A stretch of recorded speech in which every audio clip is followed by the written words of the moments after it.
everyone. Welcome. We are live with another episode of One Big Idea. I am joined by the incomparable Derek Davies, co-founder and president of Medallion, creating the home base for artists. Derek, how are you doing? I'm great, man. Happy to be here with my favorite podcaster on my favorite podcast.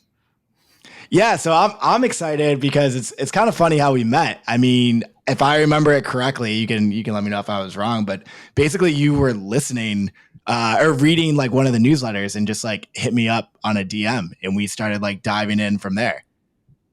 No, we've got a podcast at the origin of our Genesis story. So I heard you Carly. On, yeah, I heard you on Carly. Overpriced JPEGs.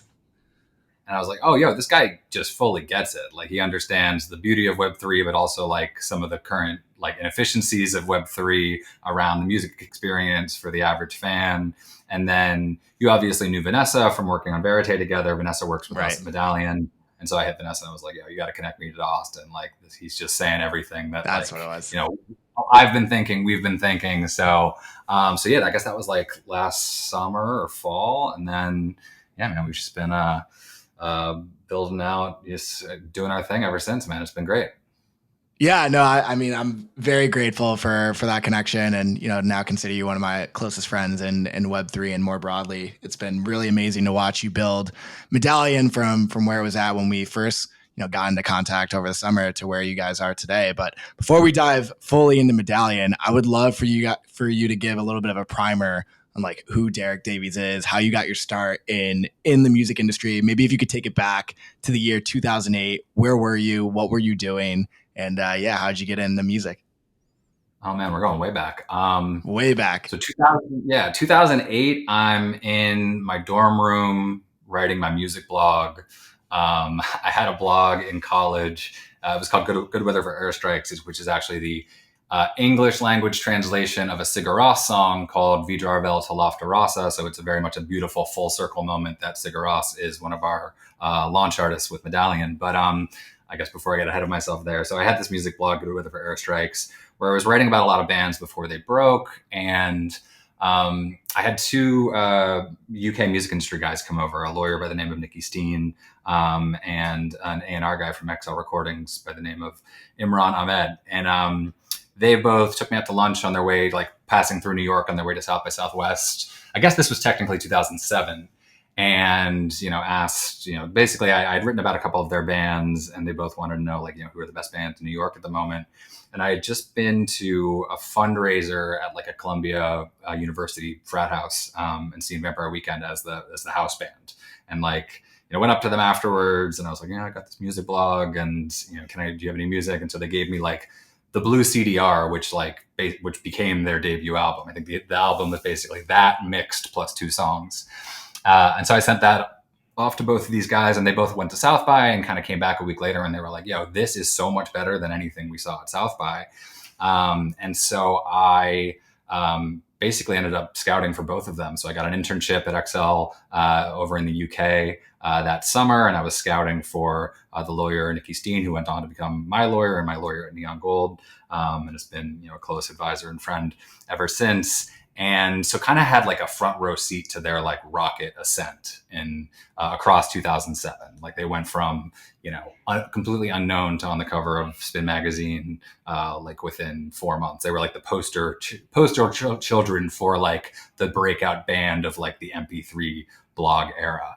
And so had this like front row seat to all of that. And then a year later, I came across Passion Pit on MySpace, and at the time it was like, okay, I kind of like saw firsthand the whole Vampire Weekend thing and I always had this aspiration of having my own label someday and doing things myself. And so I brought Passion Pit to my stepbrother, Sid Butler, who was in a band called Wasabi Fav and had an indie label in New York called French Kiss Records, where he put out the Wasabi Fav records and Local Natives and a few other artists. And I was like, you need to sign this band, but I also want you to let me like release their debut single and like show me the rope, show me how to do this. And I had this idea of starting kind of a blog-based 7-inch singles label. So like it sounds quaint now, but like the pinnacle of like collectability and music and technology in 2008.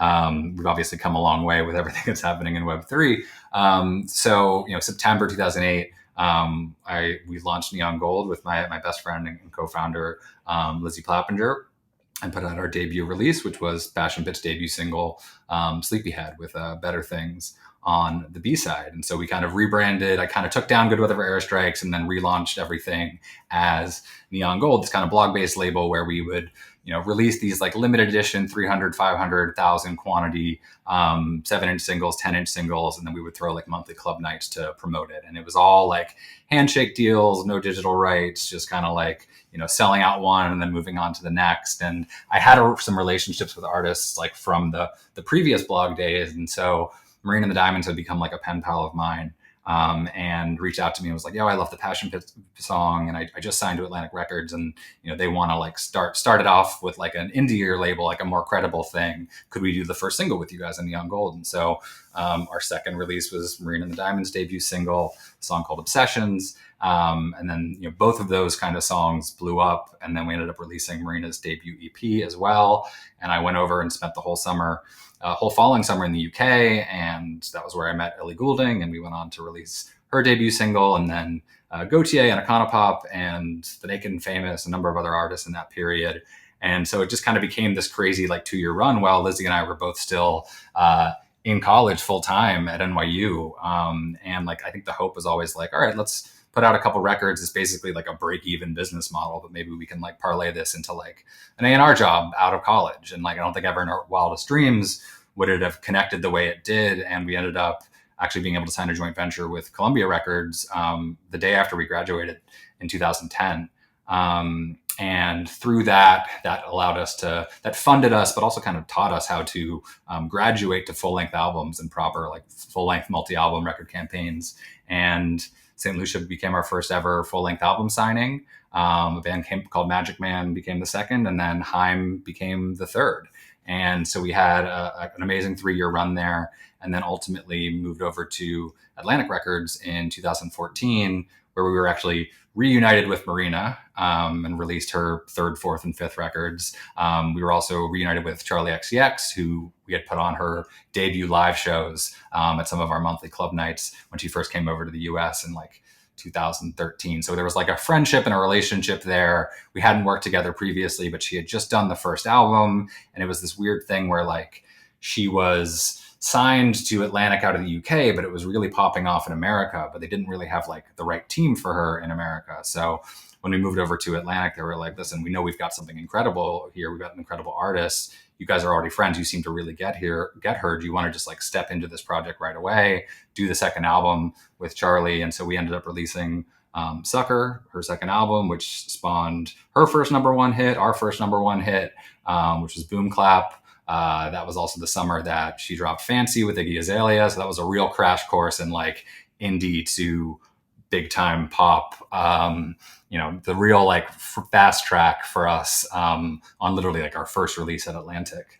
And then we were kind of off and running. And so we, from there, we signed an artist called Matt Mason, Christine and the Queens, the Knox, and a number of other artists, and had an incredible partnership with Atlantic for the better part of 10 years. And then I guess at the end of 2020 was when I kind of first became aware of NFTs and went down the Web3 rabbit hole. And, I guess I'll pause there if you want to spend any more time on the Neon Gold portion. But that's kind of the 10,000. No, I love the breakdown. We started in 2008. We made our way all the way to 2020. And if, for any music fans like myself, you more or less just describe like the soundtrack of my 20s, like going from early, like graduating high school to college to, being in 20 aughts and in Seattle, like listening to a lot of these bands. So it's been fun getting to know you and realize that you've had a hand in like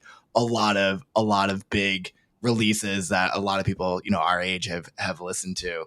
I guess the question I would want to have around that experience is, what did the relationship particularly with Atlantic look like? Like, were they involved in day-to-day operations? Like, what was their role in facilitating the relationship with Neon Gold? Yeah, so we were effectively a frontline label. Like I think when we started out, it was a joint venture technically, but we started out. We had our own office space in Brooklyn, and we were kind of we actually Can you had a. describe real quick, Derek? Can you describe what a frontline label is versus a joint venture? Because some of our audience may not understand that. Yeah, so like a joint venture is generally with like a label that it technically is not owned by the major partner, but they partner on all releases and split the proceeds accordingly. A frontline label is like a fully owned and operated major label imprint. Frontline labels usually have office space within the major partner. They're fully owned by the major partner. So we had like this one foot in the indie world, and we also had this mechanism where we could continue to release singles and EPs with artists outside of Atlantic, usually as like a testing ground and kind of incubator to like test the relationship and see if it made sense to do something larger with Atlantic, but also as like an outlet for us to do kind of just more passion project based stuff. So when I say that we were effectively a frontline label, really by the end, we were releasing, 3 to 5 albums a year with Atlantic, and we actually just found it more efficient just to give up our Brooklyn office space and just work full time out of Atlantic. And this is pre-pandemic, so we were, functioning in most ways like a frontline label. We were very much like an integral part of the family, and considered Atlantic a family in that respect. And they were incredible partners. And there's, one of the reasons that we signed with Atlantic, like I think, Columbia was an incredible place to be signed as an artist, but they didn't have much of a history of like successful joint ventures.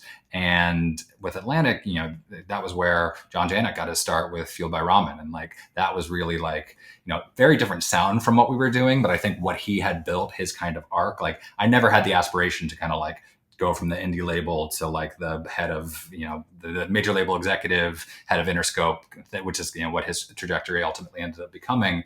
But like what the success that he was able to, the culture he was able to cultivate and the identity within the major label system with a partner like Atlantic was something that really resonated with us. And so whether it was, that or Ausla, Skrillex's label, or Canvasback, which has done Group Love and Alt J and War on Drugs, etc. They had a long history of like these, cultivating incredible partnerships, and there was just such an amazing culture there. Craig and Julie, who ran the label, have both been there for 20 plus years. There's a stability that you just don't have anywhere else in the major label system. So, we really truly love the relationship and their belief in artist development. And so, really, despite being a joint venture, really went all in on that partnership. And I think, over time, I began to just kind of grow disenfranchised with the kind of deals that you had to offer artists in the major label system. And this is not an Atlantic specific thing. I actually think they had some of the more progressive and artist friendly deals in the major label system, but just the kind of parameters, we were always a very like artist friendly label. We always had incredibly close relationships with the artists. Any artist we worked with had probably crashed on our couches or our parents' couches when they were on tour. As options began to open up for other artists and the kind of narratives began to change around, what artists should and should not be doing in terms of their deal structures, I began to become just a bit disenfranchised with the kind of deals that I had to do for artists. And so, as I became more and more aware of Web3, it seemed like this incredible new space, this new opportunity to help empower artists to achieve like a creative and economic freedom that isn't necessarily possible in the current major label system. And that's a big cornerstone of the mission statement with Medallion. Yeah. So to that end, like speaking to your entry into Web3 and NFTs and like the Web3 music space, like what particularly attracted you to it? How did you get your feet wet? And ultimately, how did you get to a place of deciding to co-found a company in this space? Yeah, so I think it was just like it was what was most immediately attractive was this idea of like creating value around music and art in a way that like wasn't possible on the rails of the current music industry. I think like I beyond like the major label deal structure stuff, I think it was just like music was becoming more and more disposable. And it became harder and harder to cut through the noise, the TikTokification of everything. Everything was trending shorter and shorter. And like, it's something that you hear commonly from artists, and I was hearing from all of my artists was like they just felt like they had to be. It was more important that they were like content creators and social media influencers than it was that they were like amazing artists. So this idea of like having this space, having this surface that like can exist outside of the frameworks of DSPs like Spotify and Apple, where artists can just like experiment and release things that don't have to show up as their latest release on Spotify or Apple Music, and create audio visual, like invest in audio visual experiments that they might actually be able to see a return on investment in, because it's more than just like putting it on social media. So I think that was initially the most attractive thing. And I think it was RAC, like his initial experiments. This was like August or September of 2020, like really early days.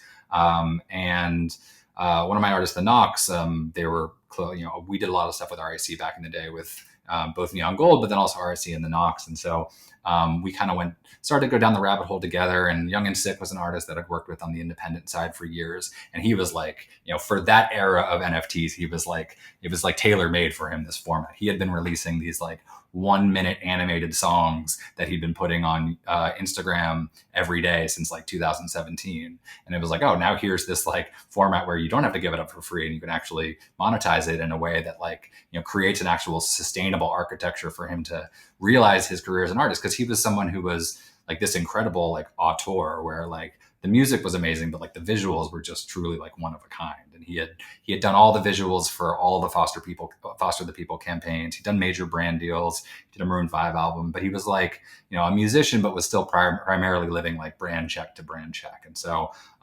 with the Knox and Young and Sick and Pussy Riot, who I was working with at the time, we all kind of went down the rabbit hole end of 2020, early 2021. And all of those initial drops just happened to land at like the peak of that like initial like nifty gateway music NFT gold rush. And so while it was like, amazing seeing all three of these artists have an enormous amount of success. I mean, in some of their cases, like life-changing success, especially after 2 years of lost pandemic touring income. Well, that was absolutely incredible. Like seeing like our creators get the bag, so to speak.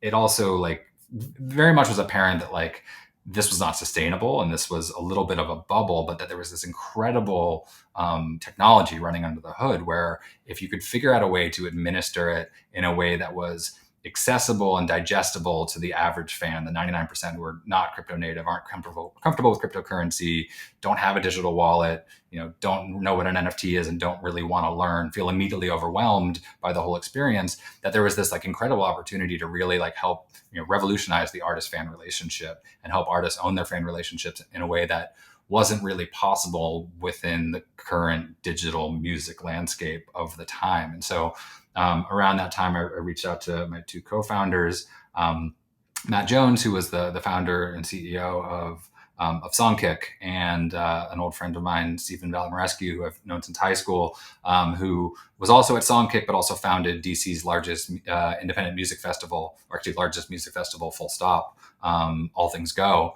And started to put our heads together around like what this kind of model could look like around creating tools to help artists onboard their fans into this space in a way that felt accessible and didn't feel overwhelming, and in a way that would resonate with the average fan. Because I think at that time, there were so many incredible builders in the space, but very few who could, I guess, maybe synthesize these concepts in a way that like was accessible to the average fan, the average artist, the average manager.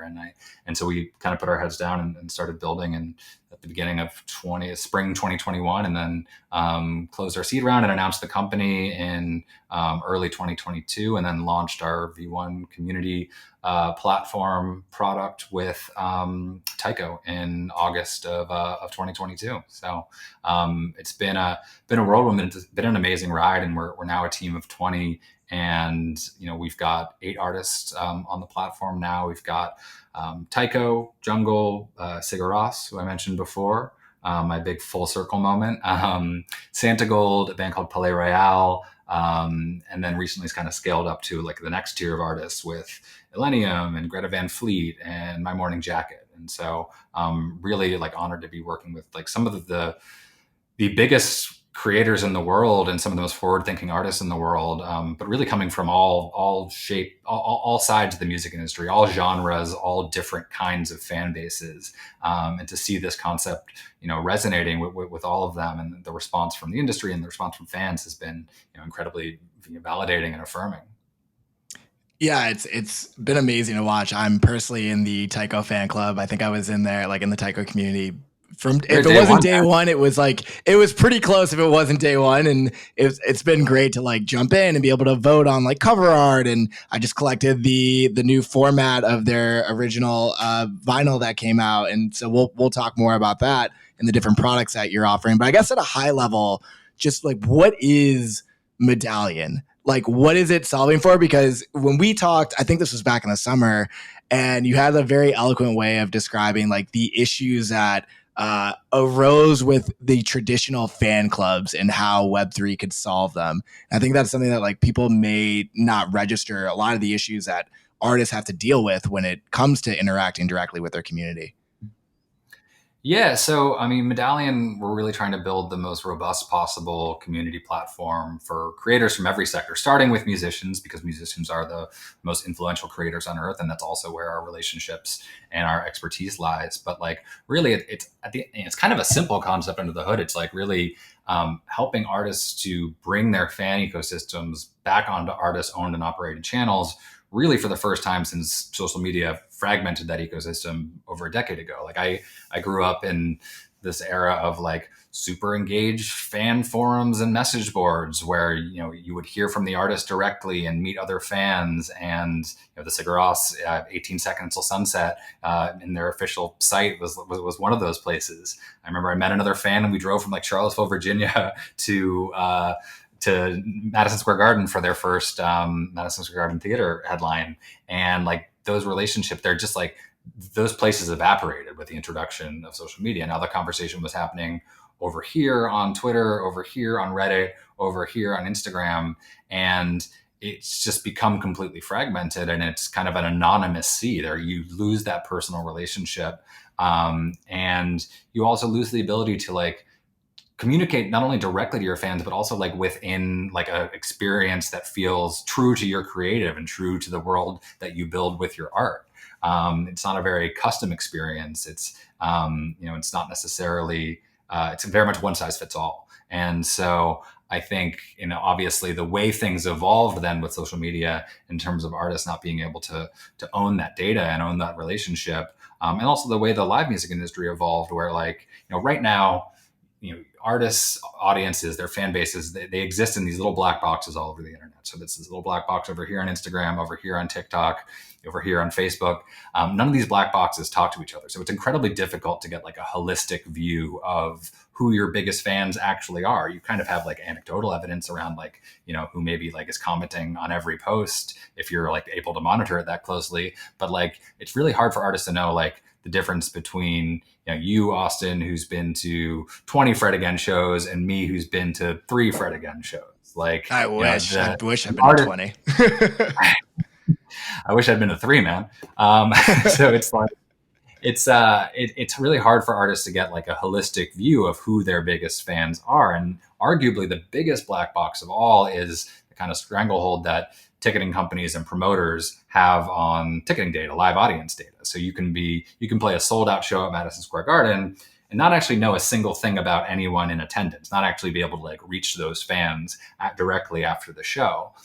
So everything that we're doing with Medallion is really in service of helping artists to own their fan relationships and better understand their fans and communicate with fans directly. And so everything we're building is completely white label, built natively into the artist's existing website. So it exists at tychomusic.com/community, or Heimer, which is Icelandic for home, .sigurros.com, or the royalcouncil.playroyale.com. So it all feels native and accessible and familiar to fans. You're not asking them to download an app. You're not asking them to go to some other site and sign up for something. And when you land on that page, it feels like clicking into the VIP section of the website. You're unlocking like another layer to the artist's creative universe that feels consistent with the world that artist has built.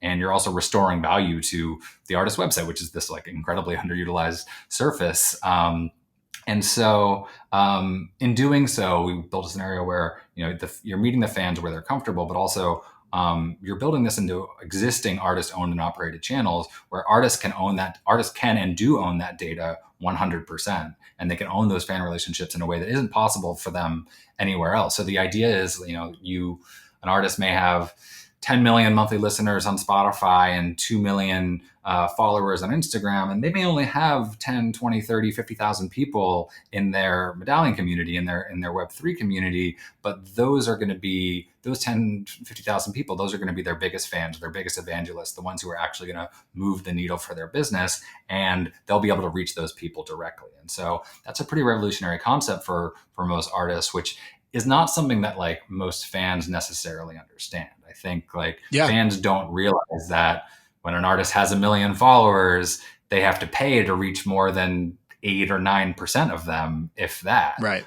They don't know that like they don't know that their favorite artist doesn't have any way of knowing that they've attended 40 Taylor Swift shows, which, as we saw with the whole Taylor Swift kind of pre-sale debacle, so many artists being like, oh well, I've done, so many fans being like, I've done this, and this, I've been to this many shows, like why can't like you just connect to my Spotify and my Instagram and my merch history and like determine access based on that? It's because these black boxes, they don't speak to other, they don't engage with one another in that way. And so building tools for artists to get to know their fan base and be able to target and reward and identify their top fans is really kind of our North Star with Medallion.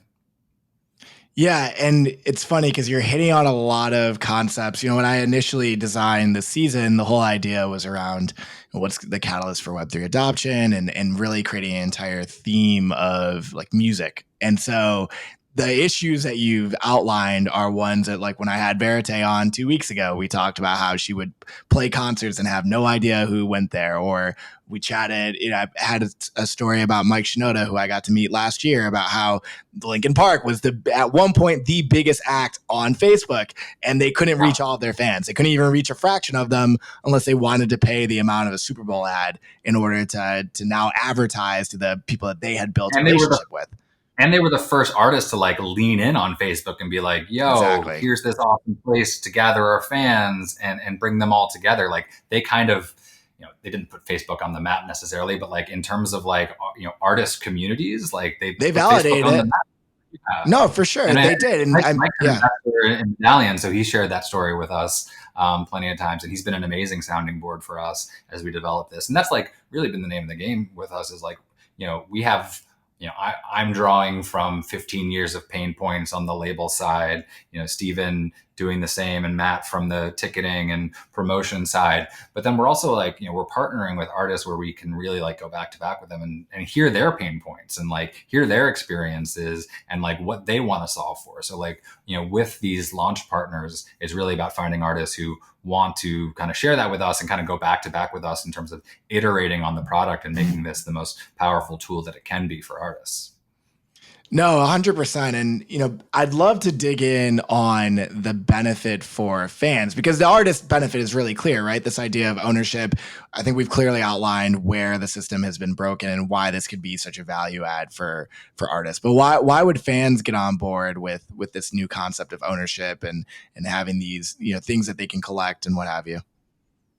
Yeah, totally. I mean, I think it's like a slightly slower burn concept for a fan because they're not exposed to these inefficiencies that frustrate artists, that artists struggle with. Like they don't actually necessarily realize that there's a problem that Web3 needs to fix. So I think in terms of like how you message it to fans, it's really key to us that like we're not leading with the technology, like we're leading with the experience. Like we're really abstracting away the technology and the crypto and any mentions of Web3 or NFTs and leading with the experience and meeting them at a place where they're already comfortable. We're not necessarily asking them to get incredibly excited about digital ownership and like digital assets, full stop, day one. Like we're kind of easing that into, digital, like to assets that can unlock a new level of experience. So I think with, you mentioned the Tycho 20th anniversary of his debut EP, Science of Patterns.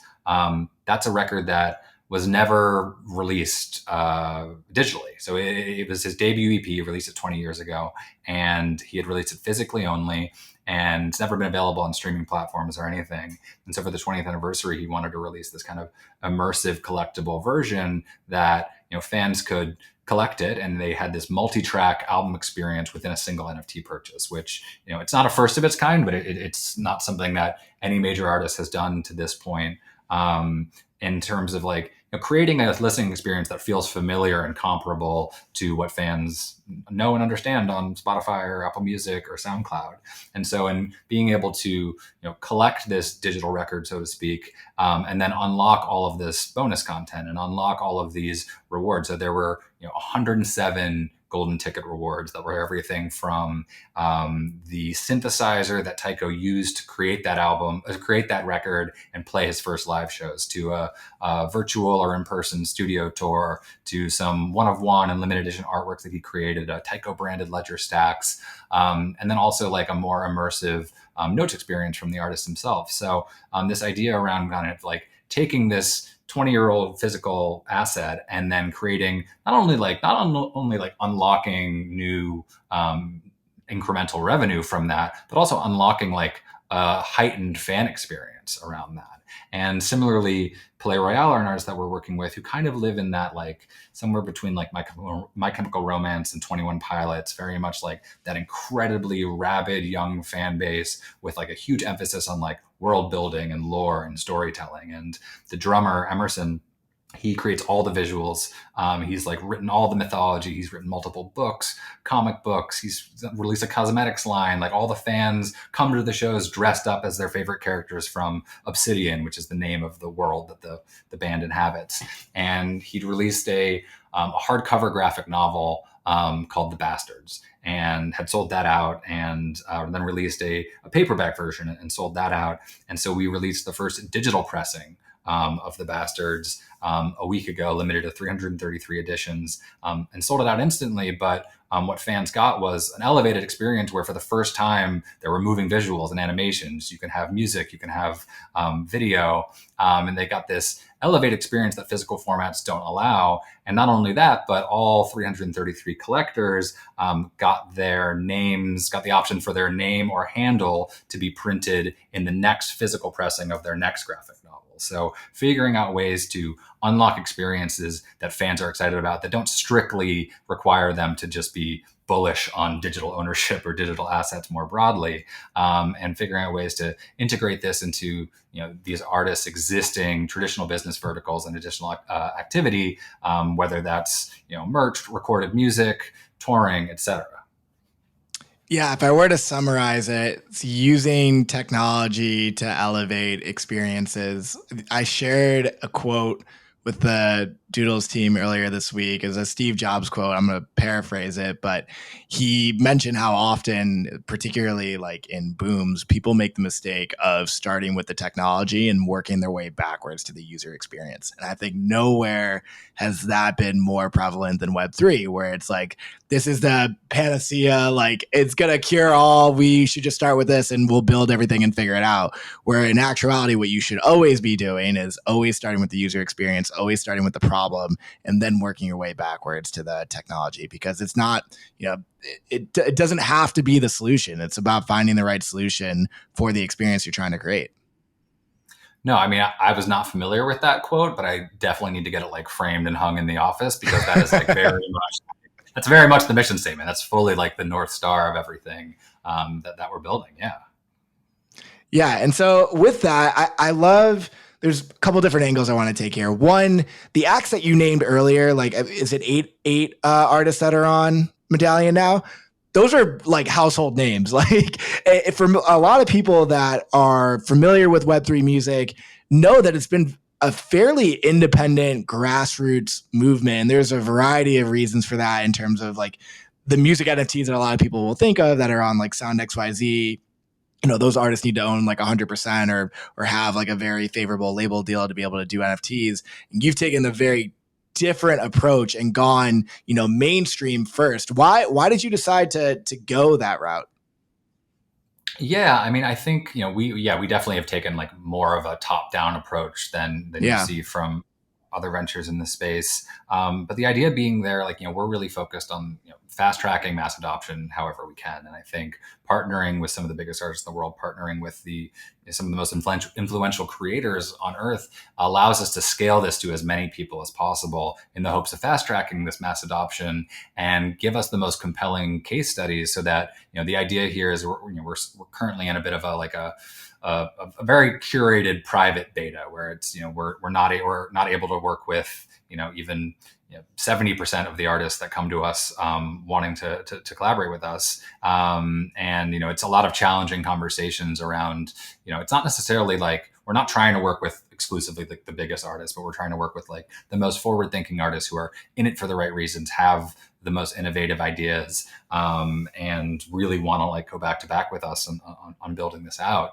And I think what happened with, the early days of NFTs, when it was The Weeknd, Halsey, Eminem, Snoop Dogg dropping like every week, it left a bad taste in people's mouths because it became like this super financialized, like artists were either doing it because it was an easy way to make a quick buck, or like a lot of quick bucks, millions of quick bucks, or it was just because it was like the thing that people were doing. It was like, oh, people are dropping NFTs now, we're going to drop an NFT, but it wasn't tied to any larger concept. And I think it left a bad taste in a lot of artists' mouths. And so really what we're doing is like, we're going to artists and saying like, we want to launch a community. Yes, it's powered by Web3 and NFTs under the hood, but like, that's not the focal point. The focal point is community and enabling experiences that haven't previously been possible on the rails of the current industry. And so with every artist that we're working with, and so many artists and so many managers and artists in meetings that we have, it's like, they'll say, we've been pitched every NFT idea under the sun for the last 18 months, but like, this is the first thing that actually we think will resonate with the fans and will resonate with the artists. And, there's obviously been a bit of a prickly fan sentiment around NFTs because I think, so many artists approached it in the wrong way over the course of 2021 and 2022. That there is a little bit of we have to undo some of those stigmas and some of those sentiments. There's a lot of like handholding that is involved with the fans, and we work really closely with the artists on like the most effective ways to message it to fans and to help them feel comfortable entering into this world, because it's not something that's going to like happen overnight. It's definitely something it's a process. But I think the way Pelé, for example, rolled it out was most of these artists, there's no like they're not asking anything of fans day one or even month one. I think it's really just like inviting them into this world and sharing with them exclusive content, things you can't see anywhere else. None of that is necessarily tokenized from the jump, but bringing fans into this world. Pelé did a beautiful job where like they launched December 1st, and Emerson, the drummer, had been teaching himself Unity, Unreal Engine, one of the two, and it was building out the world of Obsidian in actual 3D. And so he spent every other day, he did the 12 days of Obsidian. So every other day leading into Christmas, he released a new 3-minute excerpt of like a 3D exploration of the world. And there was none of it was tokenized necessarily, but it brought fans into the world in this immersive experience in a way that just like they had never experienced before. And he put up a trailer on socials and was like, if he put up a 15-second version on socials every day and directed people to see the full 3-minute version in the community. I think it's a really interesting way of artists inviting collaborating directly with their fans and bringing them into this world in a way that current socials, like everything's trending shorter and shorter. Like content for most social platforms, it has to be extremely broad and relatively quick and to the point. Like you can't really post the 5-minute tour recap video of the Milwaukee show on Instagram without it killing your algorithm. But there's certainly fans that want to see that or eat every second of that up. So, this idea of putting 10, 20, 30-second recaps on socials and then driving the real fans into that next layer to experience the whole thing, really resonated with their fan base, and is something that we've been testing out with a number of other artists with amazing results so far as well. Because I think that's the most frustrating thing, beyond the inability of artists to directly connect with their fans. The most frustrating thing is just like, it's the TikTokification of everything. It's the fact that like everything is trending shorter and shorter. We've got 1-minute songs, 90-second songs. Like the bridge is a lost art. Like we just lost the middle eight of songwriting entirely. Yeah. With how things have trended. And now we're in the process of losing the music video. Like labels are no longer investing in music videos because they just don't see the return on investment. It's all like casual short form content.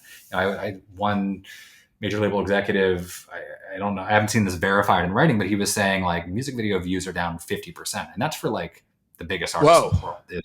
He wasn't talking about like, emerging artists, like, and oftentimes you'll release the music video and you'll get maybe 100,000 views first week, but then you'll get like 3 million on like the 15-second reels version. And so Right. labels are no longer investing in music videos. And I think music videos are like, they have arguably pushed culture forward more than any art form of the last 30 years. And they've always been a passion project and a labor of love, but they've been an essential part to every artist's story. And for those to now be effectively falling by the wayside because they're just not algorithm friendly is like an incredibly like dire situation. It's honestly tragic. So when we talk to artists, it's like we want to build this space where you don't have to worry about algorithms. You can just share your full unbridled creative vision directly with your fans, whether that's the 6-minute extended edit of the song as you really originally envisioned it being heard, or the 4-minute director's cut of the music video, or anything else that just like isn't necessarily algorithm friendly. Like we want to build this space where artists can share things directly with their fans in a way that just like isn't possible or doesn't connect and on the current rails of the industry. Let's dive into that, because I think it's an interesting jumping off point, right? Because if the music videos, yes, you can give them a space to be able to move people down funnel to enjoy those experiences, but ultimately, like if they're not feeding an algorithm, if they're not being able to generate revenue, it's gonna be a lot harder and harder to create that content. Like there's just not, if there's no revenue supporting it. So how do you make up for that? Like how do you replace that model if that is an exploration? I mean, digital assets make it possible to monetize these music videos or to even crowdfund for music videos. We're working with, we're in talks with an artist who was kind of one of the biggest musicians on Patreon, one of the few like musicians to develop up through Patreon and actually kind of cross over into the traditional music industry. And she wants to use the platform to actually crowdfund her next campaign. It's really important to her that the next campaign have really fully realized visuals and have the full music video experience, not just music videos for one song, music videos for every song. And so she has that precedent with her fans and that relationship of, bringing them into the process and having that kind of financial subscription based precedent that a lot of artists don't have. So the concept of being able to then take that one step further and bring that into Web3 and launch a community where the community feels like they're actually like part of the creative process. They're seeing the vision boards, they're seeing things as they percolate, and they're potentially even like collaborating with the artist directly. I think that's a big thing that we're trying to facilitate with our communities is, all of our communities have this studio surface that you click into a separate tab in the community, and it's kind of like the UGC layer. It's the social layer of the community where fans can upload fan art, user generated content, photos from live shows, memes, videos from the tour. And none of it's tokenized necessarily. It's really just like trying to bring all of this content that exists all over the internet, again, under one roof, and then creating rails for the artists to recognize their favorite contributions. So at the top of these pages, there's an artist pick section where the artist can go through and boost their favorite contributions from that week, and then reward those people with, we call them creator medallions, effectively, a badge that says, I was recognized and I'm a creator within this community. And the idea being that hopefully some of these creators can develop their own following within that community, sub communities within that community. And eventually this concept of,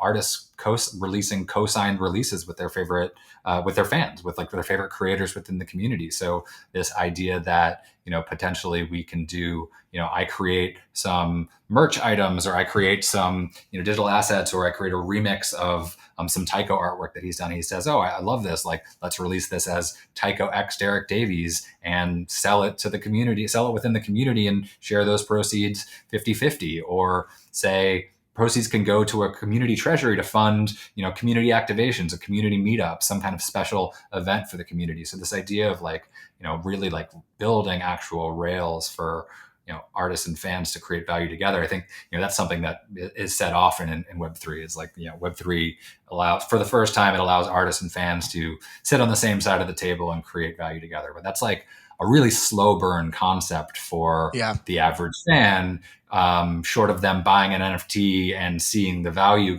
seeing line go up and value accrue, which is not really what we're about. We're like, our focus isn't presenting NFTs as speculative assets. That's actually Right. the antithesis of our focus. Like artists and artist managers especially are some of the most risk averse people on earth. Like the idea of like presenting anything their artists do as a social token or a speculative asset is not something that they are that most artists or managers are looking to explore. And so it's not a primary focus for us. We're looking to find other ways to bring artists and fans closer together. And so that's a real big piece of the studio surface. And it's been incredible. I mean, you go into the Palais Royale community or the Greta Van Fleet community, there's hundreds of posts a day in many instances, and also like some incredible content. Like a lot of it's memes, a lot of it's like photos from tour, but a lot of it's like, especially in the Palais community, like a lot of it's like really beautiful fan interpretations of this world. And the fact that previously this was just scattered all over the internet, it's really powerful to bring that all in one place. Yeah, agree. I'm fascinated to see where this goes because traditionally, advertisers have taken the brunt, of the ad supported model, and they've paid for the access to be able to get in front of users at scale. I think what Web3 has shown is that a lot of, not simply from like a patronage perspective, but like a lot of fans are willing to, chip in, call it a couple dollars a month if it meant that their artists were going to be able to create more and be able to have a more direct relationship with them. And so I'm interested to see how it develops, not just at like high price points, but what does it look like to have like a subscription or special access? Like we continue to see, like with Patreon, with Substack, with OnlyFans, like all these subscription models where like people are clearly willing to put money out there if they feel that the quality is there. And I think Web3 is going to be an interesting avenue for it. There's another point you brought up earlier I wanted to make sure we don't lose track of. So you mentioned how, effectively for an artist, their audience is fragmented, right, between all of the different social channels.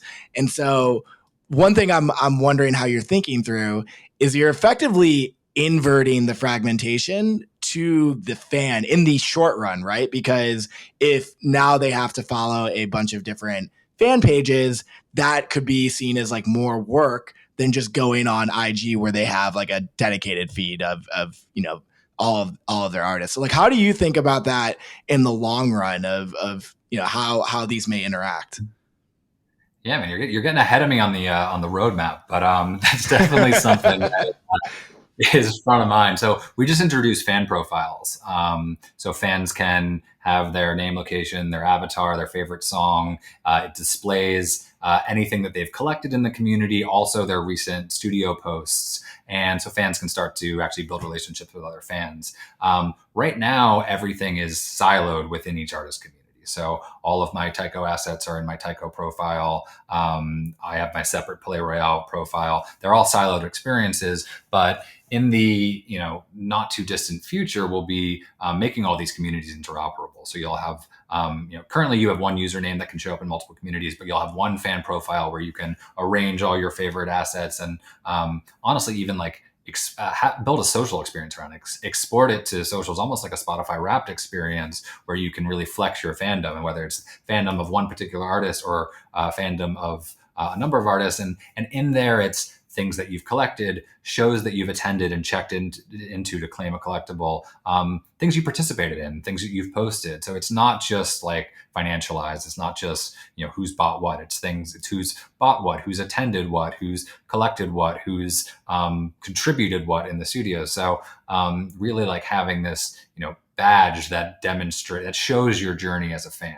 And so, the real the goal is to eventually make these communities interoperable, so you can carry your fan profile and your Evan at Disco calls it a data backpack, which I always love. And so you can carry that from one community to another, and with the ultimate idea of like eventually this looking like basically an interoperable network of artist-owned social networks.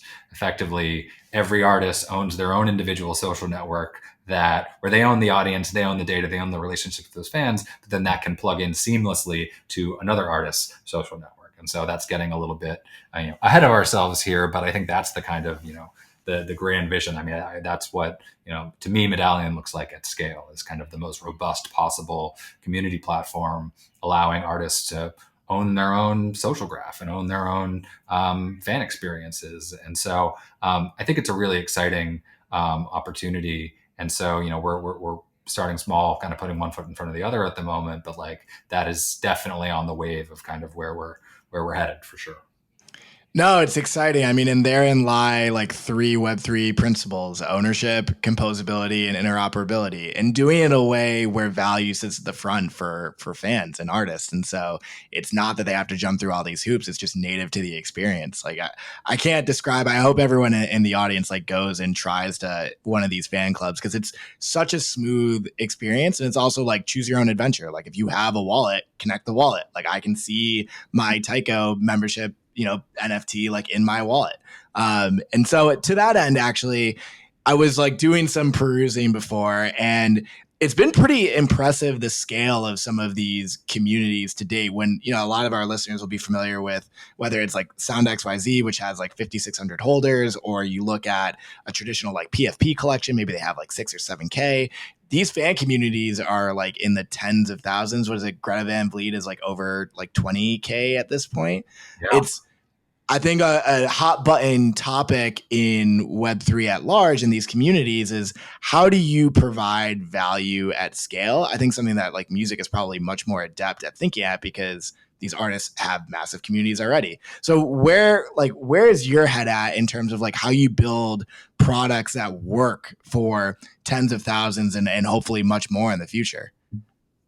Yeah, I mean, I think it's slightly different than I think how a number of other Web3 ventures and companies are approaching it. But I think these artists, I mean, if you want to call them businesses, like they effectively are, they're used to having that many fans slash users. They've just never had a way to efficiently manage them and efficiently share slash sell to them directly. I mean, I think artists are the last major brands to go direct to consumer effectively. Like if in any other industry you went and said, hey, we're going to separate you from the customer data for your most valuable product, they'd look at you like you were insane. But that's just the standard in music. And so building rails to bring artists into the D2C era 20 years late is kind of the name of the game here. And I think we look at D2C as taking it a step further as direct to community in this context. And I think it's a powerful notion, and the idea that artists can share something or sell something directly to their fans and spend $0 on marketing and spend $0 on boosting a post. Tycho did a limited run of shows in Sacramento over the summer, which is where right around the corner from where he made his debut album, and sold over 50% of the tickets to community members without spending a single dollar on marketing. And that's a really powerful concept. And the same with his Science of Patterns vinyl, where at nearly 1,000 albums sold, again, without a single dollar spent on marketing. And I think, artists are really quickly realizing how powerful that concept can be. And I think by just, creating something that meets fans where they already are with something that they already understand, and perhaps just like a more simplified experience of that. I think even like, obviously like you go around the major labels now and they're all like, oh, Discord's the new thing that we're getting all of our artists on to talk to their fans, and they can talk to their fans free of algorithms. And it's like, yes, you could talk to your fans free of algorithms, like for now. But also like you still don't own that data. So Discord's so closely aligned with Web3, but at the same time, it's still a platform that owns your audience data and doesn't share that with artists. And I think it also doesn't necessarily provide a friendly fan experience. I think there's obviously been no shortage of conversations on this podcast and others around like the frustrations of the Discord experience, even for the most hardcore Web3 communities. Like imagine being the average fan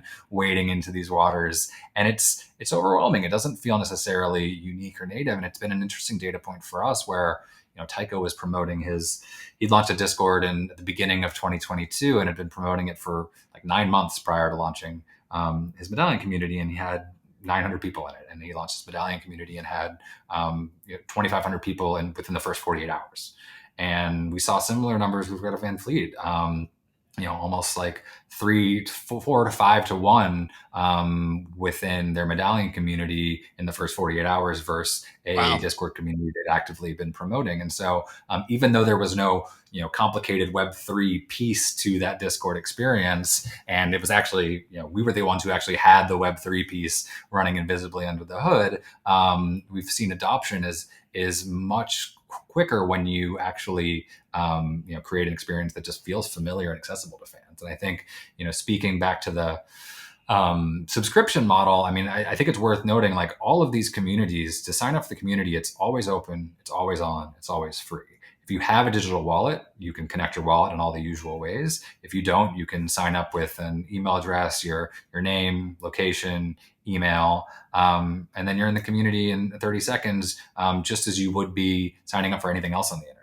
And all of those community membership medallions, they're minted on Polygon. What negligible gas costs there are, we stand behind this medallion, not the artist, not the fan. So there's no digital wallet required, no cryptocurrency required, not even really any awareness that there's an NFT involved at any part of the process. And then you're in, and there's a welcome message from the artist, a welcome video from the artist, some bits and pieces of exclusive content. And then you gradually introduce incentivization for monetization and buying, selling, trading, et cetera. And so what a lot of artists are doing are experimenting with the season pass model, where I think what you find on Patreon is you've got a lot of artists where, maybe it seems like a good idea at the time, and you've got all these ideas, and you launch your Patreon community. It doesn't feel like particularly like custom or bespoke, but you've got all these ideas, and then 18 months later, maybe you have a kid or you leave for a world tour, and it's just like, fuck, how am I supposed to continue delivering value to these paying customers?